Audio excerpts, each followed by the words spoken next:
누가 나의 이웃인가? 제목이 되겠습니다. 자, 율법사가 주님께 나와서 질문했습니다. 율법사는 율법에 관해서 정통한 사람이죠. 율법을 공부하는 사람이고 율법을 또 전하는 사람입니다. 근데 이들이 주님께 와서 시험을 했던 사람들 가운데 율법사가 있었습니다. 오늘 본문에서도 선생님, 내가 영생을 상속받으려면 어떻게 하여야 하리까 하고 물었던 이 사람 율법사입니다. 예수님을 선생님이라고 그렇게 말하고 있습니다. 주님으로 믿지 않고 있는 것이죠. 근데 이들 율법사들 예수님으로부터 정죄를 받은 사람 가운데 있습니다. 우리 11장 46절을 가서 보시면 11장 46절 말씀하시기를 율법사들아 너희에게도 화 있으리라. 이는 너희가 사람들에게는 지기 힘든 짐을 지어놓고서도 너희 자신은 그 짐에 손가락 하나도 되지 않기 때문이라 말씀하셨습니다. 주께서 왜 정죄하셨던 것입니까? 이 율법사들, 자기들은 율법을 잘 알고 있고 그렇지만 그 지키는 일에 있어서는 손 하나 까딱하지 않는 그런 사람들이었던 것이죠. 그래서 주님께서 또 바리새인들을 향해서도 말씀하시기를 그들이 모세의 자리에 앉아 있는데 그들의 가르침은 따르되 그들의 행위는 본받지 말라고 하셨죠. 이런 말씀이 이제 특별히 저 설교자, 말씀을 전하는 사람에게 무엇보다도 정말 찔림이 되는 말씀이죠. 말씀을 전하면서 자기는 그 말씀과 전혀 상관없이 살아가는 경우가 많이 있는 것이, 그렇죠? 그래서 저는 늘 말씀드리지만 나는 말씀 자격이 없지만 전할 자격이 없지만 또 이는 말씀으로 우리가 함께 살아가고자 그래서 늘 저와 여러분이 되자고 말씀을 드리는 것이죠. 여러분만 잘 살라고 말씀드리는 게 아니죠. 저도 그렇게 살아야 되고 저에게 그런 말씀을 주시는 것입니다. 그래서 우리는 다 함께 그렇게 성장해야 가고 또 그 말씀에 따라 우리가 바로 잡혀야 되고 온전케 되어야 될 사람들인 것이죠. 근데 이 사람들은 전혀 그런 게 없었습니다. 손 하나 까딱대지 않았습니다. 그러면서 막 하라고 이거 하라고 그리고 율법에다가 또 사람들의 전통과 장로들의 전통을 그렇게 지워가지고 하나님의 말씀에 없는 것까지 해서 아주 수고하고 힘들게 만들어버린 게 바로 이 종교 지도자들인 것입니다. 지금 오늘날 어떻습니까? 무슨 새벽 기도니 성경에 없는 것들을 무슨 절기들도 그렇게 사람의 전통들로 크리스마스, 부활절 이런 것들 다 만들어서 아주 성도들 힘들게 만드는 것이죠. 그런 것이 종교 지도자들에게서 했던 것입니다. 주님께서 정죄하시는 것이죠. 율법을 가르치는 자리에 앉아 있으면서 어떻게 율법을 지키는 데 있어서는 꽝이냐 이겁니다. 자기는 전혀 그런 일을 하지 않으면서 그래서 위선적으로 또 와가지고 영원한 생명을 어떻게 하면 얻을 수 있겠나이까. 이 말은 이제 어떻게 행해야 되냐. 행위가 이제 아직까지 필요하니까 그런 행위로서 구원을 받으려면 어떻게 해야 되냐 이거죠. 근데 말이 안 되는 것입니다. 영생을 얻으려면 어떤 행위를 해야 하냐고 묻지만 정작 율법사는 자신부터가 율법을 지키는 데 있어서는 손 하나 까딱하지 않고 있는, 그러면서 질문을 하는 것이, 그리고 이것도 예수님을 시험하기 위해서 한 목적인 것이죠. 어쩌면 이 사람은 영원한 생명조차도 믿는지 우리가 의심해 볼 수가 있어요. 맞죠? 왜냐하면 영원한 생명을 정말 얻기 원하여서 주님께 온 것입니까? 아닌 것이죠. 시험하기 위해서 온 것이고, 그리고 정말 네가 영원한 생명을 얻기를 원한다면 네가 율법을 그렇게 잘하는데 왜 율법을 지키지 않냐 이거죠. 어떻게 손 하나 까딱 안 하지 않으면서 무슨 영생을 얻겠다고 또 그렇게 하냐. 사실 율법을 지켜서 우리가 영생을 얻을 수 있는 방법은 없어요. 그렇죠? 율법 안에서 또 그 율법을 지키지 못했을 때 하나님께서 제사를 마련하셔서 그렇게 제사를 드리러 올 때까지 참아주시고 그래서 그 제사, 희생 제사로 그 죄를 속죄받고 그렇게 해서 하나님의 자비를 받는 것이지 율법을 지킨다고 구원받는 건 아닌 것입니다. 자, 그래서 26절에서 예수님께서 율법사에게 되물으셨죠. 율법에는 무엇이라고 기록되어 있으면 너는 어떻게 읽느냐. 그러니까 자신 있게 대답했습니다. 27절에서 너는 내 마음을 다하고 혼을 다하고 힘을 다하여 생각을 다하여 주 너의 하나님을 사랑하라. 또 내 이웃을 내 자신과 같이 사랑하라고 그렇게 돼 있다고 답을 제시했죠. 주님께서 칭찬하셨습니다. 내가 옳게 대답하였도다. 이것을 행하라. 그러면 내가 살리라. 그런데 사실상 이걸 행하고 그렇게 해서 살 수 있는 영원한 생명을 또 그렇게 살 수 있는 그렇게 사람은 없는 것입니다. 사실 율법 앞에서 우리가 죄인인 것이 그냥 드러나고 율법을 지켜서는 구원받을 수 없음을 솔직히 고백하고 주여 저는 죄인입니다. 저는 안 됩니다. 육은 무익한 것이에요. 그래서 그렇게 자백하고 율법은 내가 죄인인 것을 깨닫게 하는 것이에요. 그래서 죄인임을 고백하고 주님 자비를 베풀어 주시라고 그렇게 해서 희생제를 가지고 나와야지 사실 용서받고 계속해서 그 죄들이 덮어지는 그런 구약의 그러한 법이었지 않습니까? 자, 그렇게 주님께서 말씀하셨습니다. 그래, 그러면 그거 행하라. 그러면 살 것이다. 그런데 또 율법사가 자기를 의롭게 또 드러내려고, 잘난 척하려고, 성경에 뭐라고 말했습니까? 자기를 의롭게 10장 뭐라고 했습니까?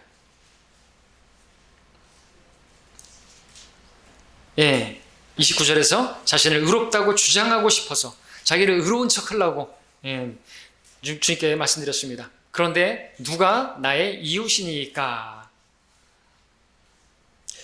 웃기는 질문이죠. 율법사, 그러니까 분명히 말했죠. 율법에는 뭐라고 되어 있습니까? 하나님을 사랑하고 이웃을 사랑하라.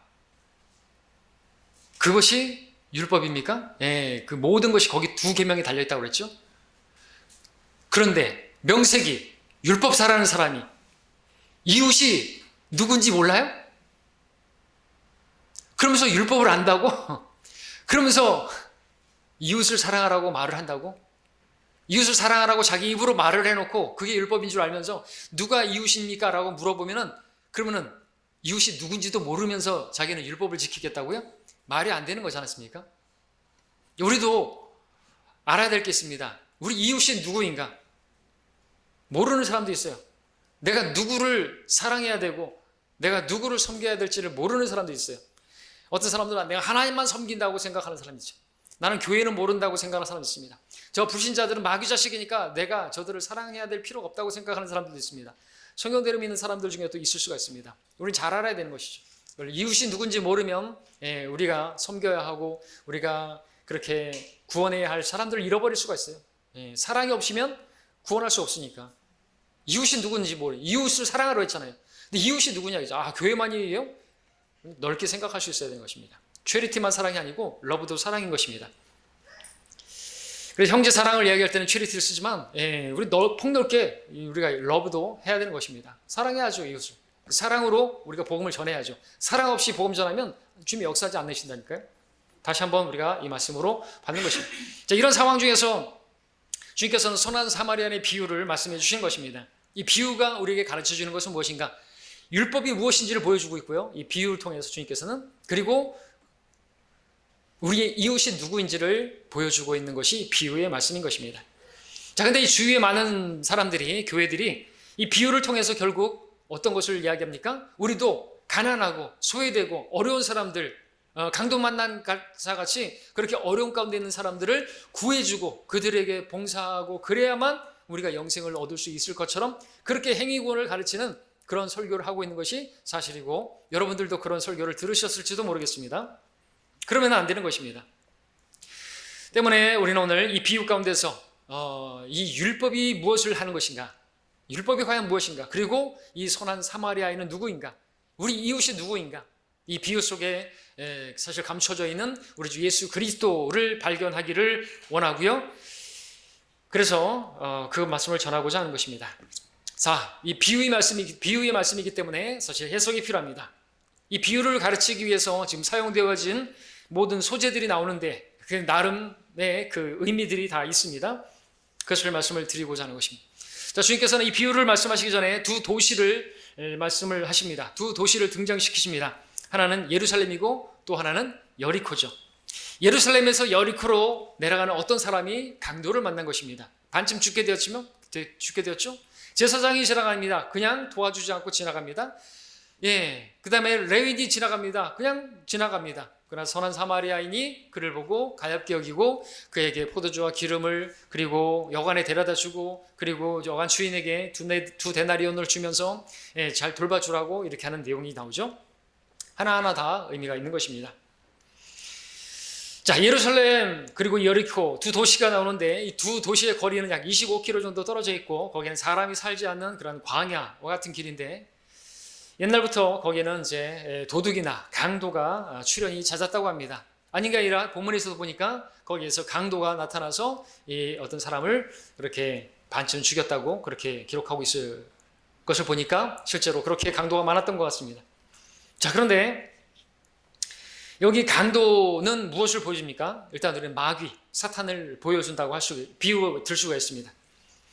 자, 하나님의, 그러니까 예루살렘, 하나님의 도성이죠. 여리코, 그 하나님께서 저주하신, 거기에 이제 기둥을 세우면 뭐 첫째 아이가 죽고 막 그런 거 있잖아요.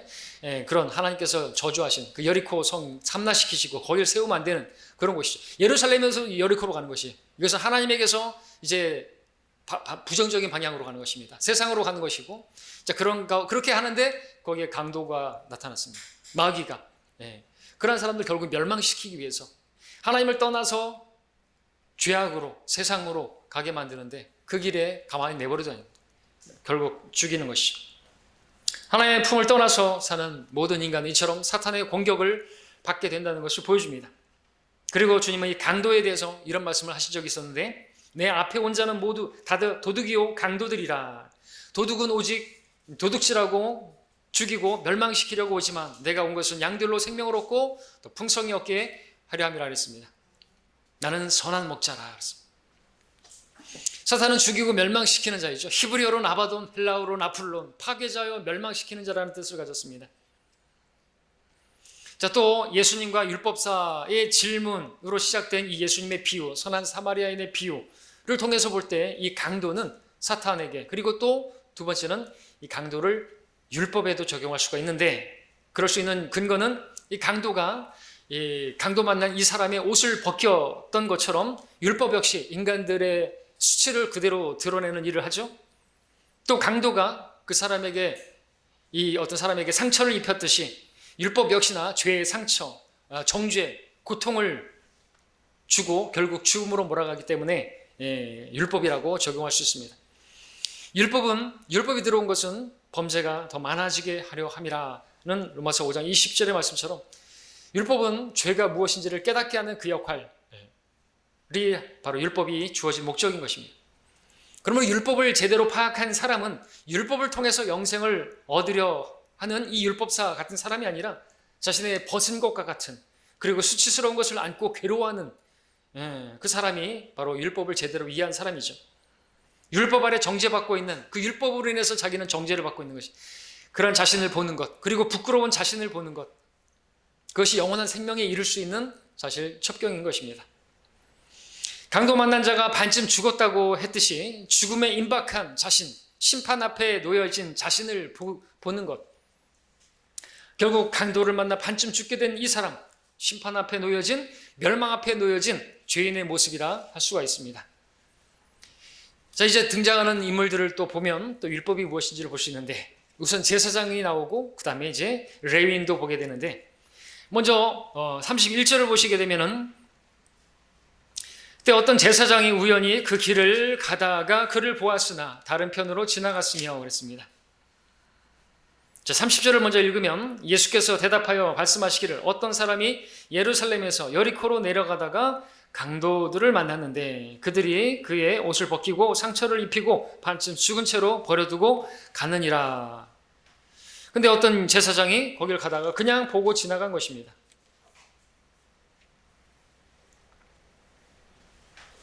그리고 또 다음에 나온 레위인도 어땠습니까? 32절에서 또 레위인도 또 마찬가지로 한 레위인도 그곳에 있다가 다가가서 그를 보고 다른 편으로 지나갔느니라고 기록하고 있습니다.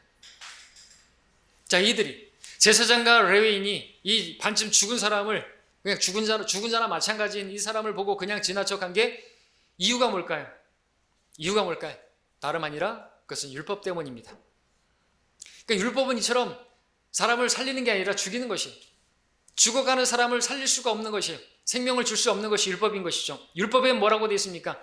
주께서 모세에게 말씀하시기를, 제사장들인 아론의 아들들에게 고하여 그들에게 말하라. 자기 백성들 가운데 죽은 자로 인하여 더럽혀진 자가 아무도 없게 할지니라고 기록하고 있습니다. 레위기 21장 1절에 제사장과 레위인이 죽은 자나 마찬가지인, 결국 죽을 사람이잖아요, 그죠? 그 죽은 사람을 그냥 지나쳐간 것은 자기가 불결하게 되지 않을까, 불결하게 되면 안 되니까, 그럼 하나님을 섬길 수 없다고 생각하니까. 자, 구약에 보니까 또한 부모의 시체도 만져서는 안 되죠. 또한 어떤 시체에도 가지 말며 또 자기 아비나 자기 어미로 인하여도 자신을 더럽히지 말지니라. 시체를 만지게 되면요 7일 동안 부정하다고 격리를 해야만 했습니다.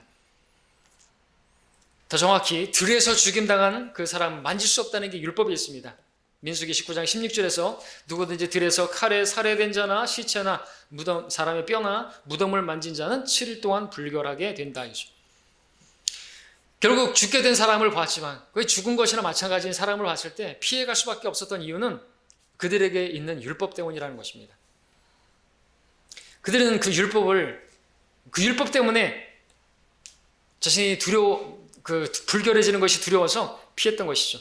율법을 지키기 위해서 율법 때문에 죽어가는 사람을 살릴 수가 없었다 말씀드린 것입니다. 이처럼 죽어가는 사람을 위해서 할 수 있는 것이 아무것도 없는 것이 율법인 것입니다.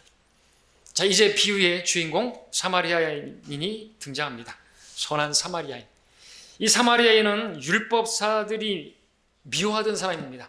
바리새인들이 미워하던 사람이 누구예요? 사마리아이죠. 왜냐하면 그 율법을 그렇게 중요하게 여기는 이 사람들이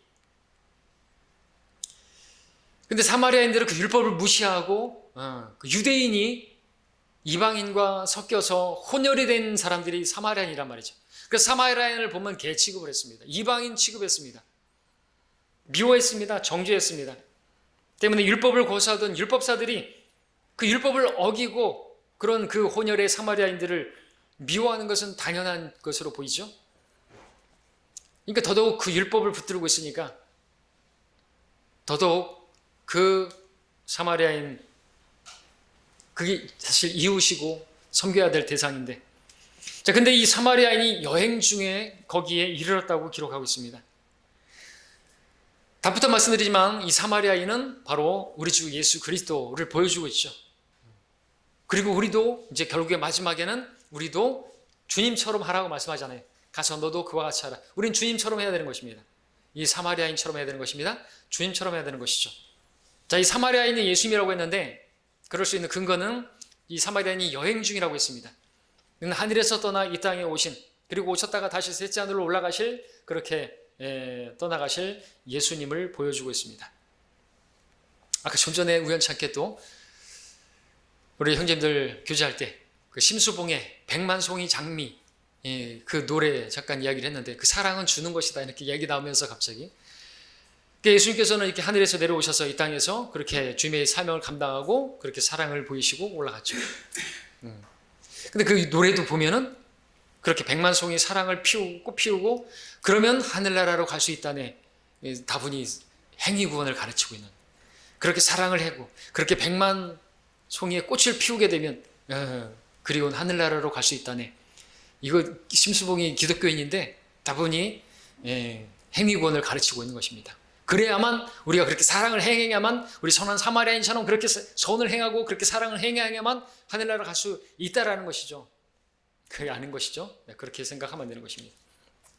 주님께서 그 일을 행하셨으니까 우리는 그 행하신 근거에서 우리도 사랑을 행하라고 말씀하시는 것이죠. 그걸 행하지 않았다고 해서 우리 구원이 취소되는 건 아닌 것입니다. 구원받은 사람으로서 당연히 그 일을 해야 하는 것이죠. 잃어버린 바된 저 사람들 그들을 우리가 구원하는 일을 마땅히 해야 하는 것입니다. 가서 너도 그와 같이 하라 말씀하셨기 때문에 그렇죠. 자, 이 사마리아인은 오전에 말씀드린 것처럼 이 죽은 자와 같이 된 이 사람을 보고 가엾게 여겼습니다. 불쌍히 여겼다고 했습니다. 제사장과 레위인은 보고 피했지만 사마리아인은 보고 가엾게 여겼습니다. 사마리아인이 어떻게 행했는가 간단하게 말씀을 통해서 정리해보면 첫째는 잠깐 이 말씀을 그래도 한번 읽어봐야 되겠죠? 자, 다시 한번 잘 아시는 말씀이지만 31절까지 읽었고 32절까지 읽었습니다. 33절을 읽을 차례죠. 그러나 여행하던 어떤 사마리아인이 그에게 와서 그를 보고 가엾게 여겨 그가 그 사람에게 가서 기름과 포도주를 부어 상처를 싸매주고 가서 짐승에 태워 여관으로 데려가서 그를 돌보아 주었느니라. 그 다음날 그가 떠나면서 둔 데나리온을 꺼내어 여관 주인에게 주면서 말하기를 이 사람을 돌보아 주라. 비용이 얼마가 더 든다 해도 내가 돌아오는 길에 갚으리라고 하였느니라. 너는 이 세 사람 중에서 누가 강도들을 만난 사람의 이웃이었다고 생각하느냐고 하시니 그가 말씀드리기를 그에게 자비를 베푼 사람이니이다 라고 하더라. 그때 예수께서 그에게 말씀하시기를 가서 너도 그와 같이 하라고 하시더라. 자, 이 사마리아인은 어떻게 했습니까? 첫째, 그를 가엾게 여겼죠. 둘째, 그에게로 갔죠. 셋째, 기름과 포도주를 부어줬죠. 넷째, 여관으로 데려가서 그를 돌봐주라고 했죠. 다섯째, 치료에 드는 비용 갚고 2데나리온을 주고 그렇게 약속을 했습니다. 자, 우선 이러한 행동이 무엇이죠? 이 사마리아인이 행동한 게 뭐죠? 그것은 사랑이죠. 사랑이 무엇입니까? 사랑이 무엇입니까? 여기서 말씀을 드리고자 하는 사랑은 나를 미워하는 사람에게도 베풀 수 있어야 하는 것입니다. 원수라 할지라도 그에게 먹을 것을 주고 그가 목마르면 마실 것을 주고 하는 것이 사랑이죠. 사도 바울도 우리에게 말했습니다. 우리 원수 갚지 말고 이렇게 맡기고 우리가 목마르면 마실 것을 주고 굶주리면 먹을 것을 주라고. 그것이 우리가 해야 할 일이라고. 사랑입니다. 자, 근데 당시의 유대인들은 바리새인들과 율법사 이 사람 먼저는 예수님을 미워했습니다. 왜 예수님을 미워했던 것인가? 예수님이 율법을 지키지 않는 것처럼 보였거든요. 안식일을 자꾸만 깨는 것 같이 보였거든요. 자기들은 그 율법을 그렇게 목숨처럼 지키고 있는단 말이죠. 예수님을 미워했습니다. 마치 이 비유 속에 나오는 사마리아인도 미워하는 것처럼 예수님도 미워했습니다. 본문의 강도 만난 죽은 자와 같이 된 사람은 예수님께 질문한 율법사나 마찬가지입니다. 다시 말씀드릴게요. 본문에 강도 만나 죽은 자와 같이 된 사람, 이 사람은 이 강도 만난 이 죽어가는 이 사람은 지금 예수님께 영생을 얻으면 어떻게 되냐고 물어본 이 질문한 율법사와 같은 사람이다라고 생각하시면 됩니다. 왜냐하면 이 비유의 말씀에서 결국엔 그러므로 이웃이 누구냐고 물었으니까 너도 같이 그와 같이 하라고 했으니까 네가 바로 그 강도 만나서 죽어가는 그 사람인데 사마리아인을 통해서 네가 살아났으니까 너도 이제 이웃이 누군지 알겠지? 가서 그와 같이 하라고 그렇게 말한 것이죠. 그러면 이웃이 누군지 알게 되고 사마리아인도 이웃인 것이죠. 그리고 또 예수님이 누구신지도 우리가 발견할 수 있습니다. 자, 근데 이 비유에서 사마리아인이 와서 강도 만난 죽은 자와 같이 된 자신에게 사랑을 베푸는 것입니다. 자기가 미워하고 원수처럼 대하던 그 사마리아인이 말이죠. 그 사마리아인이 강도 만나 죽은 같이 된 자기에게 와서 그렇게 살려주는 것이. 근데 이렇게 원수를 위해서 베풀 줄 아는 것이 사랑인 것이죠. 주께서 말씀하셨잖아요. 너희를 사랑하는 사람만 사랑하면 그게 무슨 감사가 있으리요. 세리들도 그와 같이 하니느니라. 믿지 않는 사람들도 그런 사랑을 한다 이거죠. 사랑받을 만한 사람을 사랑하는 것은 어렵지가 않습니다. 근데 원수도 사랑하라고 말씀하셨잖아요. 그 이웃이 원수처럼 보일지라도 사랑하라는 게 그의 계명인 것이에요. 그러니까 우리 못 지켜요. 율법이 그걸 말하고 있다고요? 이웃 사랑받을 만한 이웃은 우리가 사랑할 수 있죠. 근데 그들의 연약함을 이해하지 못하고 원수 취급하면 안 된단 말이죠. 자기는 율법을 잘 지키지도 못하면서 율법을 지키지 못한다고 바리새인들이 세리처럼 나는 착취하고 나는 불의한 저 세리와 같지 않다고 하면서 정죄하는 것은 정말 꼴불견이 아닐 수가 없는 것입니다. 자, 유대인들은 사마리아인을 미워했으나 율법사는 사마리아인을 미워했지만 비유 속의 사마리아인은 율법사를 유대인을 구해주었습니다. 자, 이 비유 속에 나오는 이 강도 만나 죽은 자와 같이 된 이 사람을 유대인이라고 말할 수 있는 근거는 어디서 찾을 수가 있을까요?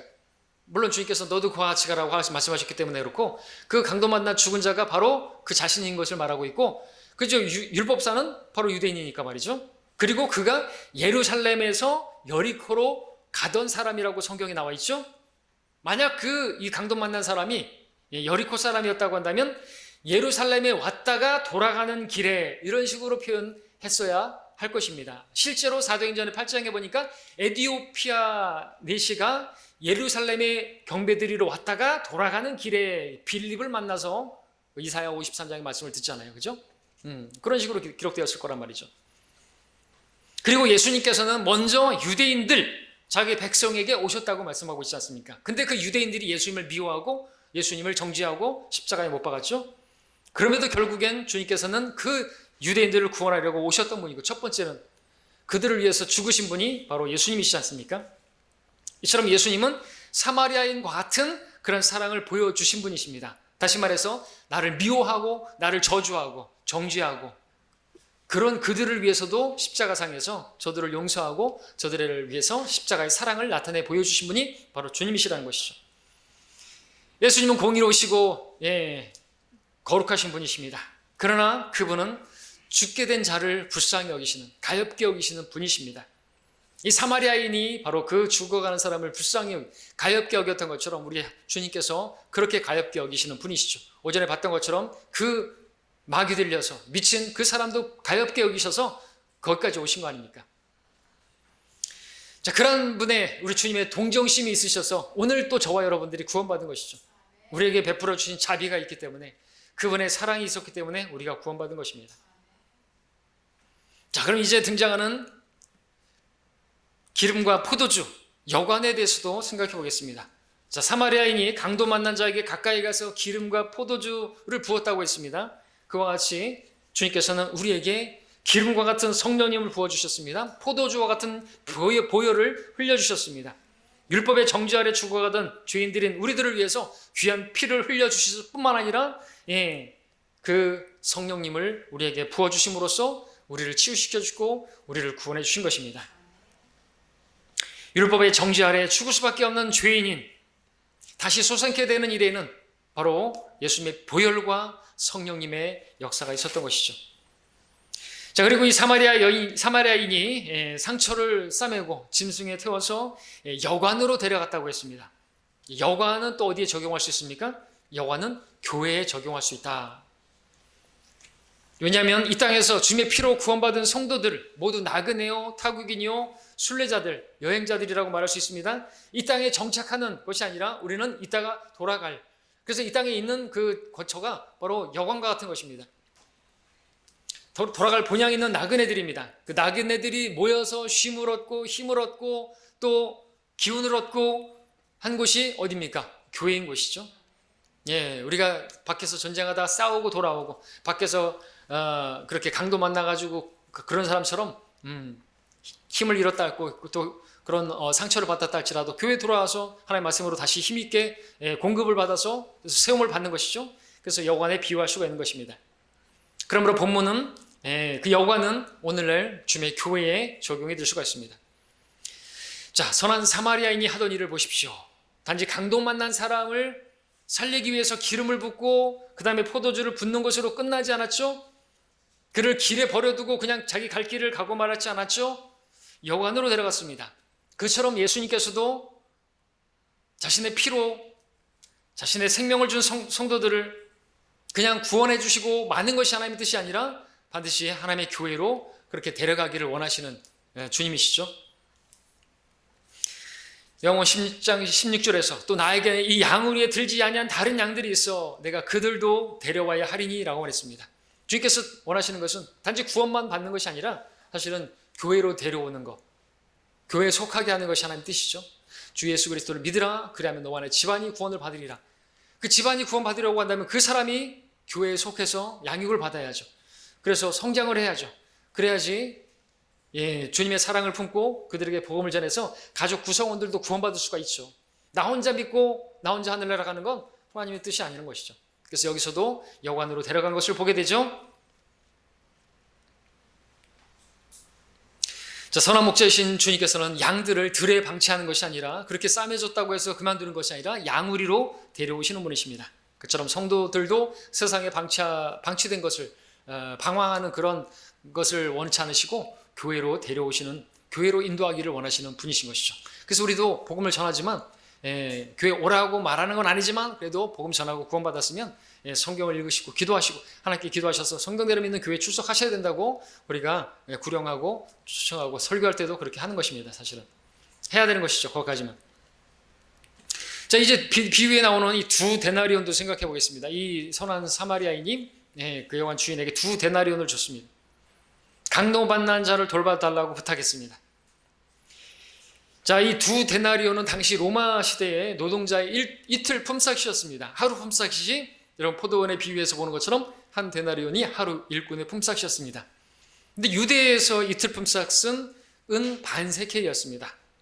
그러니까 이 두 데나리온은 은 반세켈이 되는 것입니다. 그러므로 사마리아인이 지불한 돈은 은 반세켈이 되는 것이죠. 율법에서 은 반세켈이 또 어떻게 사용되었는가를 보게 되면 흥미로운데, 그것은 생명을 속하는 몸값으로 은 반세켈이 사용됐습니다. 출애굽기 30장에서 생명에 대한 몸값의 규리가 나오는데 그 액수가 은 반세켈입니다. 20세 이상 남자 계수받은 누구나 몸값을 내야 될 하나님께서 정하신 액수입니다. 출애굽기 30장 12절 13절 제가 읽겠습니다. 내가 이스라엘 자손의 수요에 따라 그들을 조사하며 그들을 계수할 때 그들은 각자 자기 혼을 위한 몸값을 주께 드릴지니, 그러면서 성소의 세켈대로 반세켈이라. 한 세켈은 20계란이라 반세켈은 주께 봉헌되어야 할지니라. 이처럼 사마리아인이 지불했던 그 액수가 그 몸값의 이 세켈과 일치하는 것입니다. 그러므로 사마리아인이 강도 만난 자를 위해서 몸값을 지불했다는 것이고, 그것은 예수님께서 이 땅에 오셔서 우리를 위한 몸값을 지불하셨다는 것에 일치가 되는 것이죠. 인자도 섬김을 받으러 온 것이 아니고 섬기러 왔고, 또 많은 사람을 위하여 자기 생명을 몸값으로 내어주려고 온 것이라. 그래서 이 선한 사마리아인은 바로 예수님을 지금 보여주고 있다. 그 몸값이 모든 사람을 위해서 지불되었습니다. 그가 모든 사람을 위하여 자신을 몸값으로 내어주셨으니 때가 이르면 증거되리라. 자, 이제 주님의 마지막 질문을 보겠습니다. 36절에서 너는 이 세 사람 중에서 누가 강도들을 만난 사람이 이웃이었다고 생각하느냐고 하시니, 주님의 이 질문에 율법사가 뭐라고 말했습니까?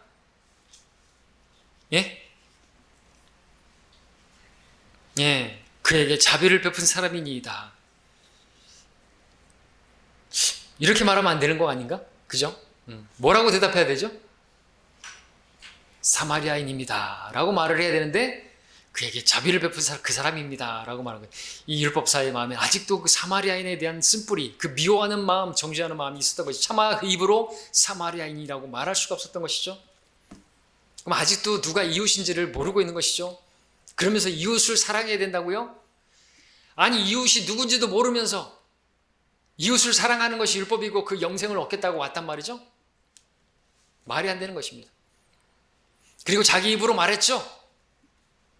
율법에 뭐라고 되냐고. 하나님을 사랑하고 이웃을 사랑해야 되고. 근데 지금 이 본문에 나오는 이 선한 이 사마리아인이 바로 누구예요? 이웃이에요. 그 자신의 이웃이란 말이죠.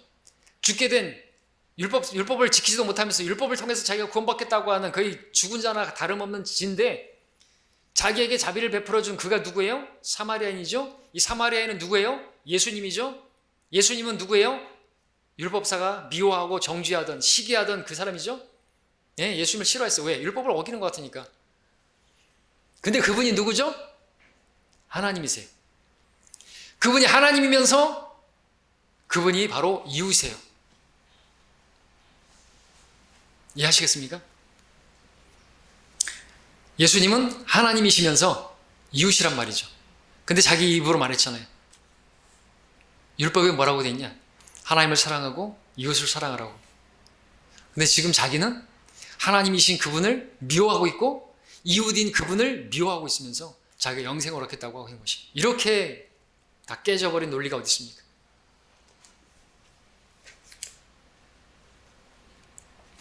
주님의 이 질문에 율법사는 사마리아인입니다 라고 말해야만 했었습니다. 그는 사마리아인을 그러나 싫어했습니다. 예수님을 싫어하듯이 말이죠. 바로 눈앞에 계신 그분이 바로 그 사마리아인이고 바로 그가 사랑해야 할 하나님이었는데,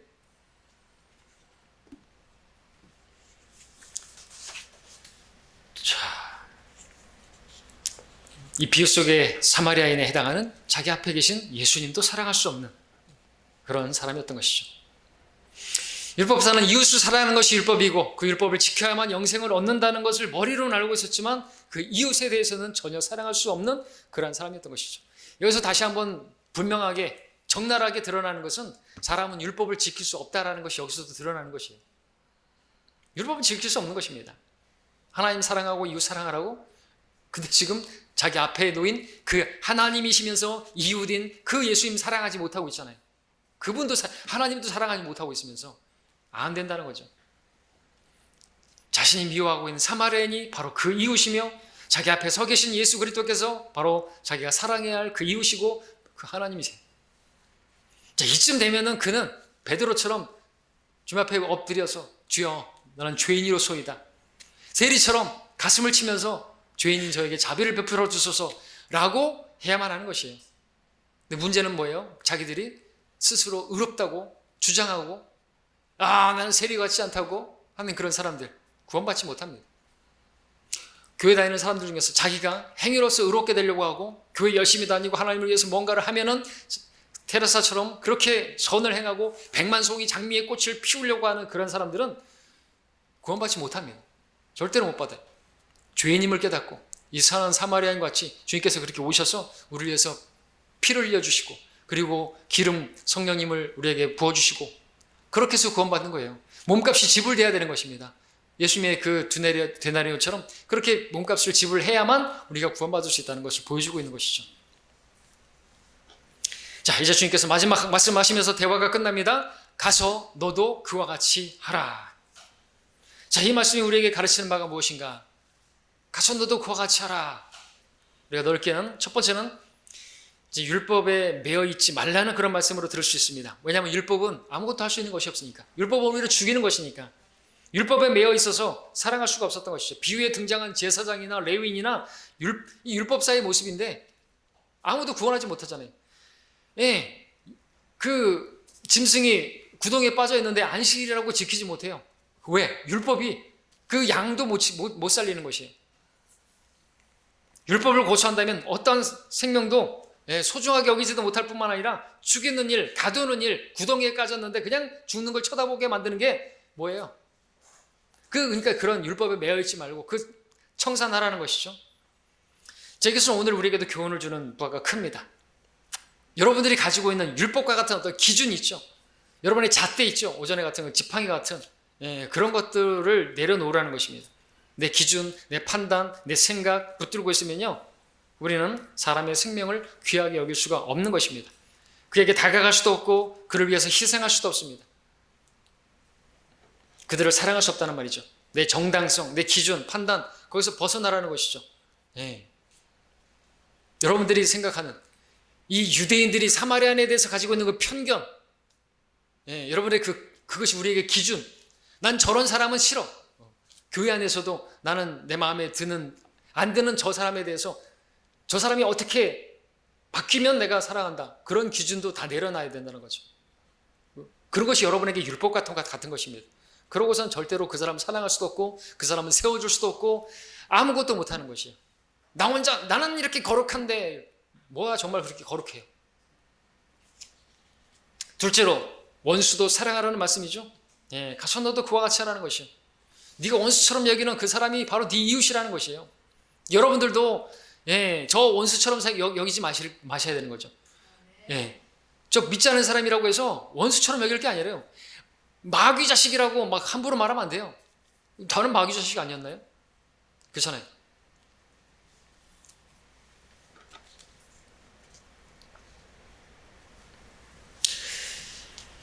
참다운 이웃사랑은 머리로 하는 게 아니라는 것입니다. 율법사는 이웃사랑이 하나님께서 원하시는 바라는 것은 알았지만 이웃에 대한 정의도 불분명했습니다. 누가 이웃인지 몰랐습니다. 이웃이 누군지 알지 못하는 사람이 어떻게 이웃을 사랑할 수가 있는 것입니까? 주님께서는 원수도 사랑하는 자가 이웃을 사랑하는 자임을 보여주고 계시는 것입니다. 주님께서는 또 사도 바울을 통해서도 우리에게 말씀하시는 것이죠.